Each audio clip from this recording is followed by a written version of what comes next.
Sir. का धरू आता मी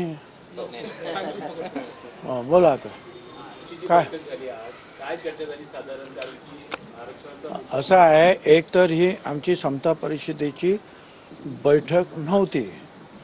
हे समता परिषदेचे कार्यकर्ते, काही आमचे चाहते 7-8-10 लोक ते म्हणत होते की आम्हाला तुम्हाला भेटायचं आहे.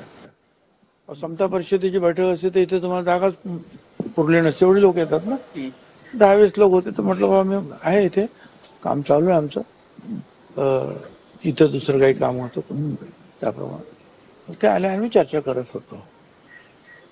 काय काय चाललं, कसं कसं. काही लोक जे आले होते काही वेगवेगळ्या जिल्ह्यात, त्यांना पण विचारलं की तुमच्याकडे निवडणूक कशी झाली, काय झालं, कोण कुठे गेलं, कोण निवडून आलं, किती मतांनी निवडून आलं, पडले तर का पडले, जिंकले तर कसे जिंकले.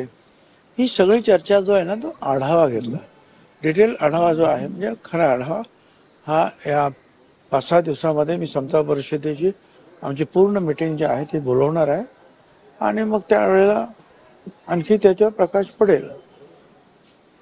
पण हे जी काही मंडळी आली होती या सगळ्यांचं एक मत आहे की आता बाबा तिकडे दिल्लीमध्ये आलेले आहेत, मोदी साहेब पुन्हा आलेले आहेत परत, तर आपण त्यांच्यापुढे पण मागणी केली पाहिजे की ही जातगणना जी आहे, आता नितीश कुमार पण त्यांनी ती केलेली आहे, त्यांचा सुद्धा तसा आग्रहच आहे. तर ही जातीय जनगणना जर केली तर ह्या ओबीसीच्या बाबतीमध्ये प्रकाश पडेल, लोकसंख्या आणि त्यांची परिस्थिती काय आहे ती. त्यामुळे जे आहे आम्हाला सेंट्रलमधून मिळणारे फंड्स जे SC आणि STला मिळतात तसे फंड्स जे आहेत ते आम्हाला राज्याला सुद्धा मिळू शकतील जर ती जाती गणना जर झाली तर.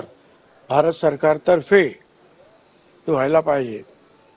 नुसतं आपण करून ती राज्यापुरती माहिती होईल, पण भारत सरकारकडून जे मोठे फंड्स येतात SC STना तसे ओबीसीला येत नाही.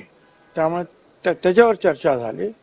त्याच्यानंतर काही हे जे आता आमचे लोक एक काही पुण्याला मंगेश ससाने बसलेले आहेत उपोषणाला,